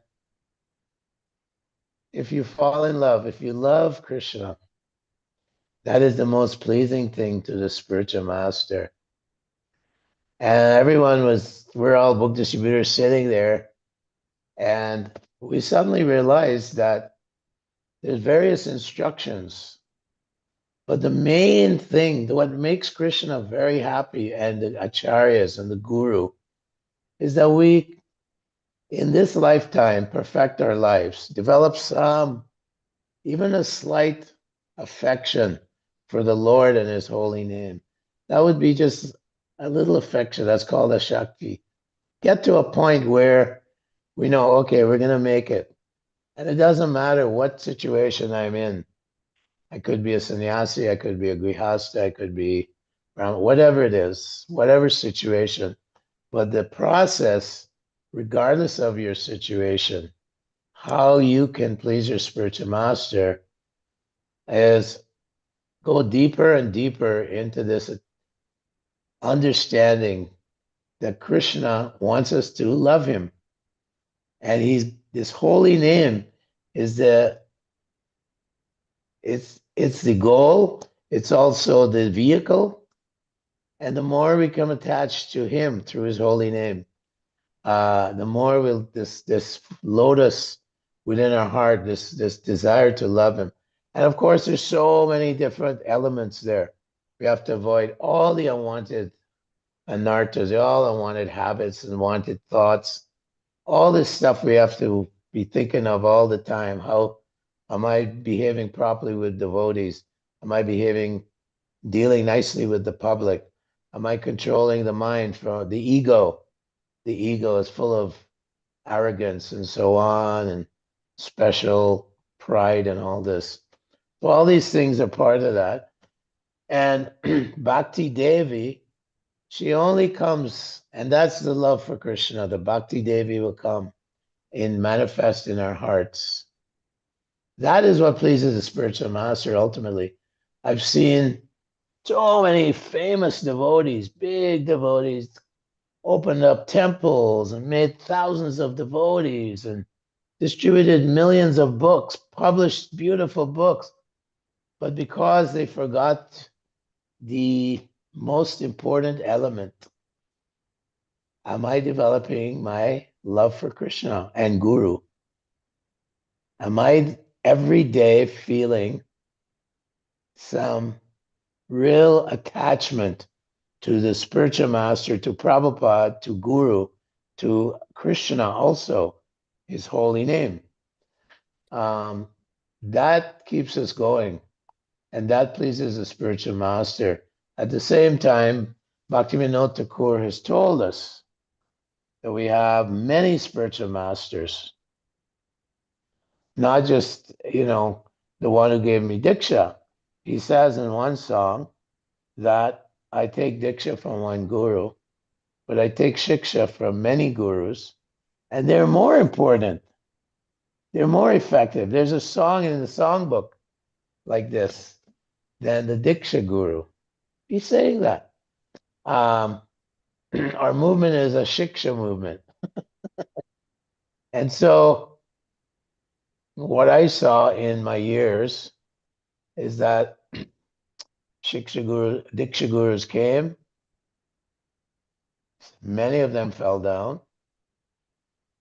but you can always take shelter of Shiksha gurus. And of course, Srila Prabhupada is the overriding Shiksha guru of everyone. So we have to develop a very deep relationship with Srila Prabhupada because he's given us everything. He is really the one who has given us everything. And it's his potency that made this movement happen. It's his potency. And the danger is if Prabhupada said there'll be many thousands of Diksha gurus, but it's all the potency of these great acharyas that's making things happen.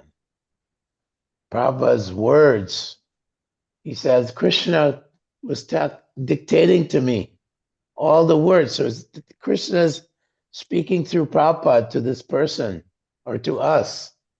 Pure love of God, pure prema. Krishna is non-different from bhakti. Bhakti, prema, God, guru, in a sense, is all absolute. So when you say pleasing guru, we also want to please our Shiksha gurus.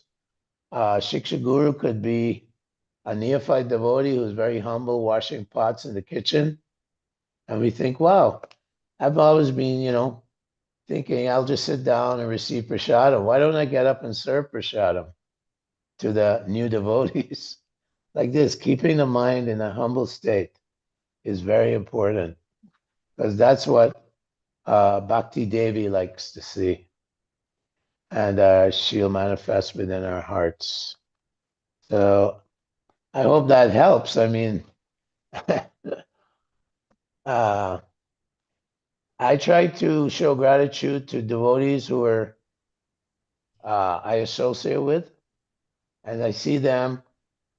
Each devotee has a very positive quality, a talent, something that's inspiring to me, and I look at that and I go, this person is a guru for this quality. This person is a guru for this quality. And I don't harbor on his faults, because we all have faults. And when we look at faults, we're actually reflecting our own faults. That's what fault finding is. You're reflecting your own faults and you're caught in a trap. Oh, anyway, Thank you. I hope, I hope that helped. Thank you very, very much, Prabhuji. Thank you. Thank you very much, Govinda Prabhu, for the beautiful question. Thank you, Kripanidhi Prabhu, for the beautiful answer. We have Sriman Vara Acharya Prabhu's hand up, and I think this is going to be the last question for today. Hare Krishna, Sriman Vara Acharya Prabhu, please can you unmute? And let's have your question or comment. Sriman Vara Acharya Prabhu. Yeah, Hare Krishna. Hare Krishna. Thank you very much, Sanika Prabhu. Please accept my obeisances, Kripanidhi Prabhu. We are grateful for your presence, being the first person to address this forum this year. So I think Krishna decided to be like this so that we can bear out our mind. Yeah, in your last comment, you said something that kind of pricked me. I've heard it several times. And I always, think about this. Well, first thing is that when we joined this movement, we were told many things, which gradually started changing. We had a kind of philosophy that inspired so much faith in the beginning, but along the line, it's like the truth started getting adjusted according to whatever was happening. Now, I'll give you an example. So when we joined, we heard that Guru never falls. The Guru can never fall down. Oh, yeah. I'm not finished. Thank God. So then along the line, some people acting in the position of the Guru had some fall down. And then the philosophy kind of changed. So now we say it openly, publicly, everywhere that the guru had fallen down. Like it was never taught in this society before that guru never falls. Now, why that kind of makes a difference to me is because our African tradition is a bit similar. Of course, it's derivative from the Vedic tradition. So in the African tradition, the guru, the king, the Maharaj, is also the guru. It's also the first person, spiritual hierarchy. So it is an offense if if the king dies or anything, to go and say the king is dead. You don't say that, because according to the tradition, it never dies. To say that the king is dead is to promote anarchy, that there is no longer custodian of the principles and the rules. Excuse me a sec, Prabhu. Excuse me. Prabhu, I'm getting a lot of feedback from your sound system. It's distorted quite a bit. Sorry, it's So the fan. It's the fan. Is it okay now? Is it okay now? Now it's better, yeah. Now it's definitely. Back to the fan. I'm sorry about that. Sorry. So yeah, like I was saying, that in the African tradition, That's much better. Yeah, the African tradition is a derivative of the Vedic tradition, and in the African tradition, the king also is like the guru because he's the first spiritual authority, and it is against the tradition to say that the king is dead, or the king or something happened to him bad. You never say that, because saying that it promotes anarchy. To say that the custodian of the laws and the regulation has died or has misbehaved, you don't say that. So when we join, so we kind of warm up to the Vedic teachings because it sounds familiar to us. But along the line, now it becomes popular to say many gurus are falling, and gurus fell down. And what is the repercussion of that, or the consequences of that? But just like what the Africans fear, it's happening to our society, in the sense that now we say many gurus in the past, they've fallen down, they've started for many years, they fall down. And now people have very little faith in their guru. So now chant, and they don't care whether they chant their guru's pranam, because now they believe all these gurus can fall, only Prabhupada is Mahabhagavat. So anyway, I'm beginning to wonder if we know the kind of damage that is going on with this every time changing, the teachings and the philosophy. And just to conclude, it's not that to say that some gurus never haven't fallen, but I still believe that the teaching, the philosophy that we were taught in the beginning was actually true, and it still stands correct, because the position of the guru remains eternal and servant of God, and anyone, etc., etc. You know better than me, Prabhu. You know what I'm about to say. So I'm just trying to say that I think we're doing some damage to our teachings, because it's having a mind of people, even though we don't know it. And it has changed even Ishkan, Guru Tatwa to a greater extent, the way devotees behave now compared to the way they behaved before to their guru. So this is my worry. Maybe you can help me.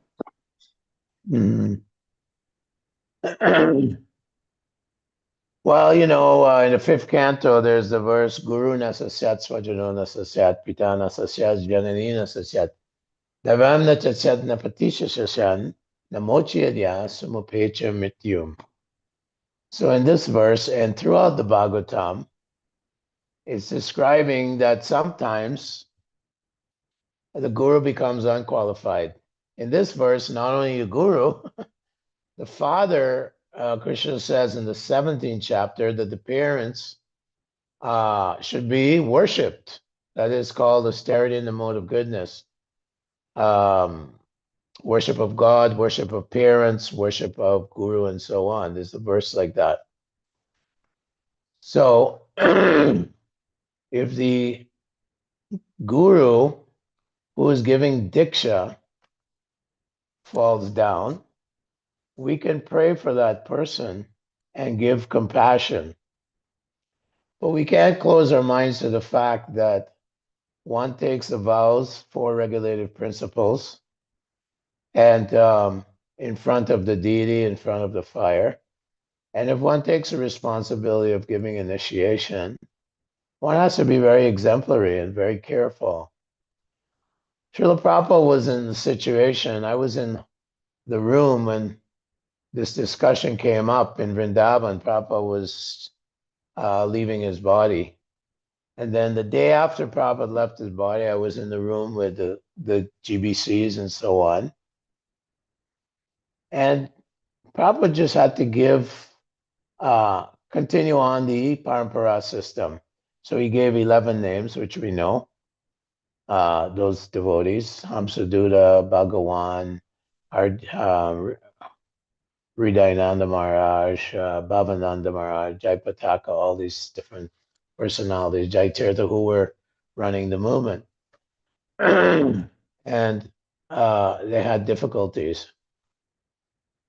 In the 5th chapter of Upadeshamrita, it's describing in the purport that one can take initiation from a Kanishta Adhikari.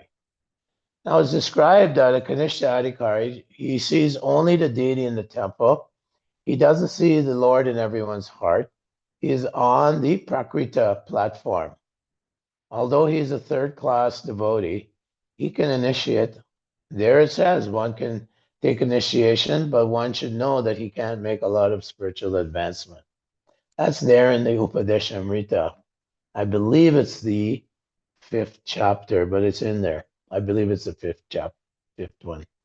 So we have to look at reality. The reality is that we have many Shiksha gurus, and we also have Srila Prabhupada as the umbrella acharya. And we have to be given the opportunity. If I'm a guru, like I know a lot of my godbrothers very closely, and when they initiate, they say, on behalf of Srila Prabhupada. Now, that doesn't mean he's a Ritvik. He's a guru. He's giving the diksha. He's connecting you to the acharyas, the great acharyas. Srila Prabhupada, Bhaktisiddhanta Saraswati, Gorkashore. These are all great, great, great devotees who are living in the spiritual world, even here on the material platform, on the material plane. So the guru has to be transparent to the acharyas. And Bhaktivinoda Thakur writes that we have more than one Shiksha guru, and these Shiksha gurus have to also be given great importance. That's there in his song. He's saying the Diksha guru gives you initiation, and he can also be a Siksha guru, but there are many other Shiksha gurus who give you inspiration and strength. So this movement is very much like that. Try to remember the Prabhupada left in 1977. Most of the gurus were in the movement maybe 10 years, maybe 11 years. And before that, I'm from that environment in Americas. We were all hippies. A hippie means, Prabhupada said, no principles, no rules and regulations, not even marriage. You just engage in crazy sense gratification, intoxication, real animalistic life. That's the kind of people that joined Prabhupada, the most fallen. Now Prabhupada's trying to keep the movement and going and having devotees and the movement spreading and expanding. And he appoints persons who have been in the movement 10, 11 years. They weren't born in a Vaishnava family somewhere in Nadia district. Some of them, Gaur Govinda Maharaj was, and we can see what an exalted, more advanced Raganuga Bhakta devotee he is. Anurag Bhakti. So great. But Prabhupada is trying to create this movement out of zero, out of darkness. And he appointed devotees who had problems, who were initiating, but they struggled. We can't take that as an excuse to disrespect the current gurus who are in good standing. That's a justification. I'm rationalizing my envy or my weakness or my desire to be complacent or not serious. We can do that. We can always find excuses not to be serious. Oh, look at this. These gurus probably going to fall down. No, not like that. We have to remain in a very humble position. And this is the system. The system is given in the Upadeshamrita. You accept Diksha and you get enrolled in the Gaudiya Sampradaya. That's very important. By a living person, a living guru. Respect has to be there, even if a person has struggles. But Prabhupada also said that I gave sannyas. This is in the 8th canto with Gajendra. And he said, many of the boys that I gave sannyas were not qualified. And Prabhupada in 1976 stopped giving sannyas. But he said, always said, don't go away. Get yourself into a grihasta situation and continue spreading the mercy of Lord Chaitanya, the mission of Lord Chaitanya. So he gave sannyas, which was quite risky for people from the Western American culture, which is extremely hedonistic, very hedonist, very materialistic environment in the Western world, America, these places where I lived. So we were brought up in a very hedonistic environment, and now we're taking sannyas. And Prabhupada said it's obvious that they weren't qualified. But Gajendra, he took shelter of Lord Vishnu, and he took shelter on the land where he was strong. So the Prabhupada compares that to taking shelter of the Grihastha ashram. After all, many great acharyas have been Grihasthas. And it even states that in Kali Yuga, or sacrifice, cow sacrifice, taking sannyas, impregnating one's sister-in-law, these things are forbidden. But Prabhupada did it, gave sannyas to spread the mission, to spread the movement. So we can't use the weaknesses as a rationalization for not respecting someone who is giving Diksha and is in good standing. And he's connecting us to the great Acharya, Srila Prabhupada, which, predicted by Bhaktivinoda Thakur. A great, great personality will appear and take this movement beyond the shores of India. Srila Prabhupada. Extremely empowered, extremely empowered. So we all have Srila Prabhupada. We all have Srila Prabhupada. And it's his books. Everyone, all the gurus, doesn't matter who they are, GBCs, we are studying Prabhupada's books as the core source of spiritual advancement, spiritual life, Srila Prabhupada's purports. That is the emphasis in ISKCON. Prabhupada said, books are the basis. He said, my books will be the law books for 10,000 years. So many quotes by Prabhupada. This is Prabhupada in his Vani form. And it's, like he says, Krishna wrote these books. Krishna dictated to him. So it's a very powerful thing. And that is shiksha, that is instruction. The purports are the instruction. So unfortunately, Prabhupada also said that when the great acharyas leave the planet, chaos ensues, just like Bhaktisiddhanta Saraswati Thakur.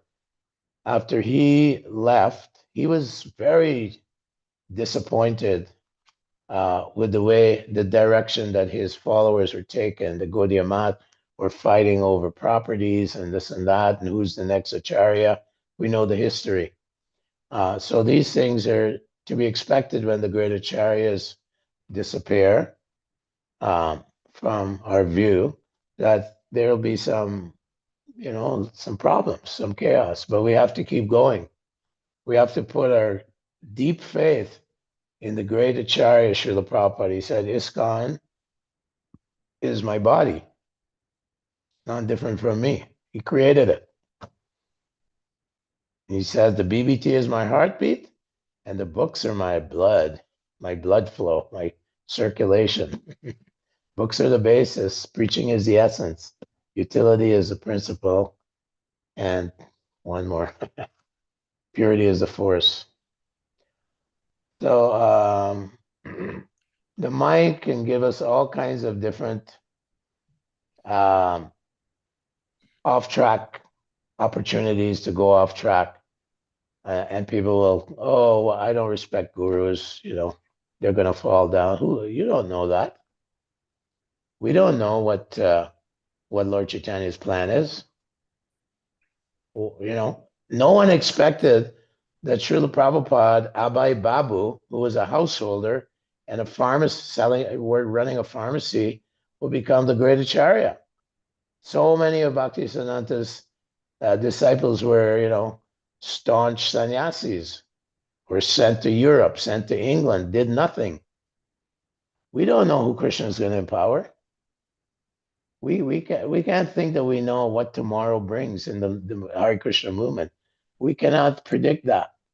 But we know that Lord Chaitanya, he's God, and he is directing this movement day by day, step by step. And he's looking to see who is the most sincere. God's in our heart, and we can't be duplicitous. If in our heart we have hidden agendas, hidden motives, and externally we're, oh, Prabhu, I'm your servant, I'm this, I'm that. Krishna's in your heart. Super soul's in your heart, and he's, okay, you want something material, or you want this, or fame, and it's duplicity. So that Krishna is going to see who is the most sincere, who's the most transparent, who's non-duplicitous, who is non-envious, like this, who's free from all these things.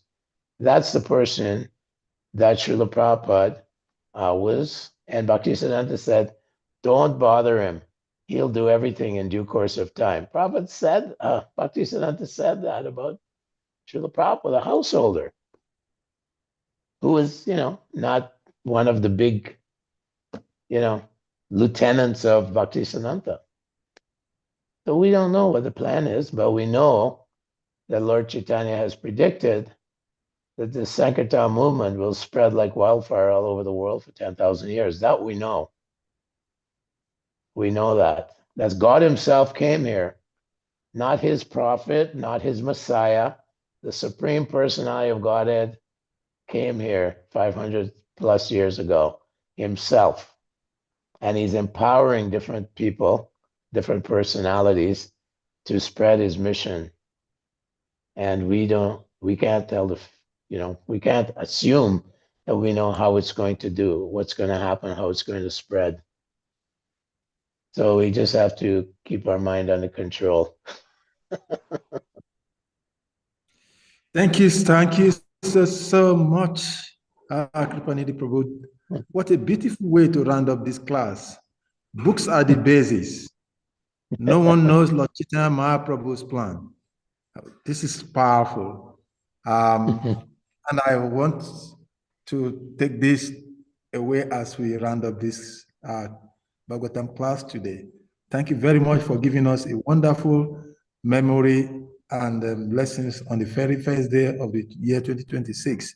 Like Sahadev said, Krishna has a powerful way of always creating the opportunity, as it said in the purport of today's verse, that Krishna helps his devotees. And that's where Srila Prabhupada rounded up the purport of today's verse. Krishna knew what we needed, and then he made you an instrument to come before us to give us this dosage to guide us through the year 2026. And in appreciation, we are also praying that Krishna will continue to empower you to continue to share to us, the younger generation, so that we can have the direction to go for that in Srila Prabhupada's movement. So on this note, I want to thank all of the devotees who have made it to this class, and I'm sure you all have benefited in one way or the other way. So it is on that note that we'll be rounding up today's class by expressing a deep appreciation for our spiritual uncle, KRIPANIDHI Prabhu, for this wonderful class today.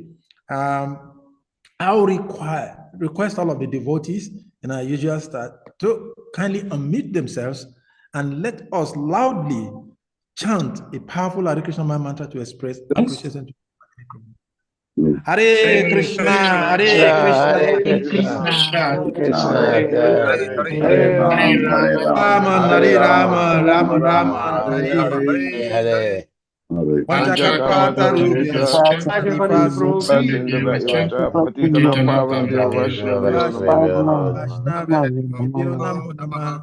His Grace KRIPANIDHI Prabhu ki Jai. Please have Prabhupada ki Jai. All glories to assembled devotees. Hare Krishna. Hare Krishna. Thank May you thank all develop your Krishna consciousness in 2026. You all Yeah. develop your love for the holy name. Hari Bol. Hare